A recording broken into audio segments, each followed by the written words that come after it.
नमस्कार, मैं डॉक्टर प्रशांत कारिया, पीडियाट्रिशियन। आज वर्ल्ड सुसाइड प्रिवेंशन डे पर आपसे कुछ बातें करना चाहता हूँ। मैं ये सारी संस्थाओं के साथ जुड़ा हूँ और ये सारी संस्था सुसाइड प्रिवेंशन के लिए काम करती है। हमारे में काफ़ी मिथ्स होते हैं जिनके बारे में आज हम बात करेंगे। सबसे पहला मिथ ये है कि सुसाइड बहुत कॉमन नहीं है, जबकि फैक्ट ये है कि हर 40 सेकंड पे कहीं ना कहीं कोई आदमी सुसाइड करता है। सो हम देखें तो अराउंड 8 लाख लोग पूरे विश्व में सुसाइड करते हैं। जब सुसाइड की बात आती है तब ये लगता है कि सुसाइड एडोलेसेंट्स में कॉमन नहीं है, क्योंकि मैं ज़्यादातर एडोलेसेंट बच्चों के साथ काम करता हूँ, इसलिए उनके बारे में बात करूँगा। तो ये बताना चाहूँगा कि फैक्ट ये है कि रोड ट्रैफिक एक्सीडेंट के बाद सुसाइड एक ऐसी चीज़ है जिसकी वजह से एडोलेसेंट में सबसे ज़्यादा डेथ होती है। तो ये भी एक फैक्ट है। कम्युनिटी में ये भी मिथ है कि अगर सारे फैमिली मेम्बर्स स्ट्रांग हैं तो फैमिली में कभी सुसाइड होगा नहीं, लेकिन फैक्ट ये है कि सुसाइड किसी भी फैमिली में हो सकता है, चाहे कोई कितना भी ज़्यादा स्ट्रांग क्यों।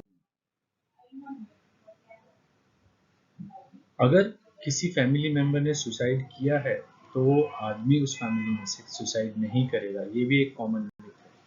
जबकि साइंटिफिक फैक्ट ये है कि चांसेस ऑफ सुसाइड जो हैं वो उस आदमी में ज़्यादा होते हैं, क्योंकि सुसाइड में थोड़ा सा जेनेटिक बेस भी। हमने ये देखा हुआ है, कम्युनिटी में ये भी मिथ है कि सिर्फ जो मेंटली इल होते हैं वही लोग सुसाइड कमिट करते हैं, जबकि ये देखा गया है कि जो सुसाइड होता है वो एक इम्पल्स में होता है और उस व्यक्ति में ज़रूरी नहीं है कि कोई मेंटल इलनेस हो।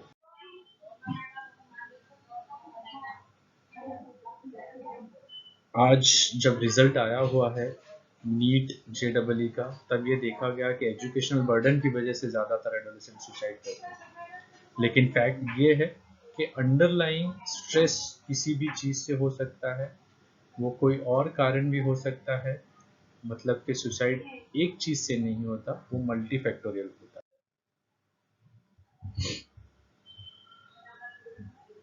कम्युनिटी में ये भी मिथ है कि जो आदमी सुसाइड करने वाला होता है वो कोई वार्निंग सिग्नल्स नहीं देता, जबकि साइंटिफिकली ये देखा गया है कि 80% लोग जो सुसाइड करते हैं वो कहीं ना कहीं कोई ना कोई वार्निंग सिग्नल देते हैं, और ये इम्पोर्टेंट है कि हम उस वार्निंग सिग्नल को पहचानें।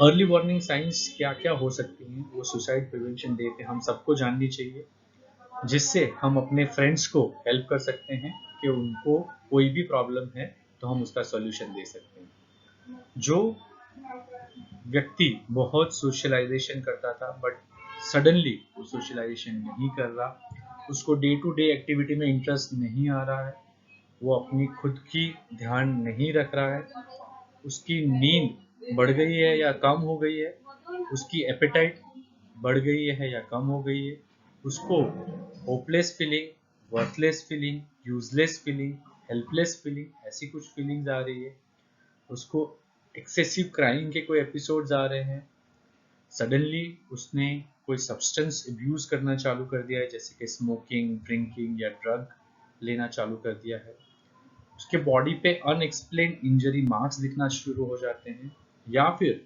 सोशल मीडिया पे अपने thoughts, I want to end my life, मेरी लाइफ का कोई मीनिंग नहीं है, ऐसे कोई भी मैसेजेस हैं, तो हमें अपने एंटेना रेज करने चाहिए।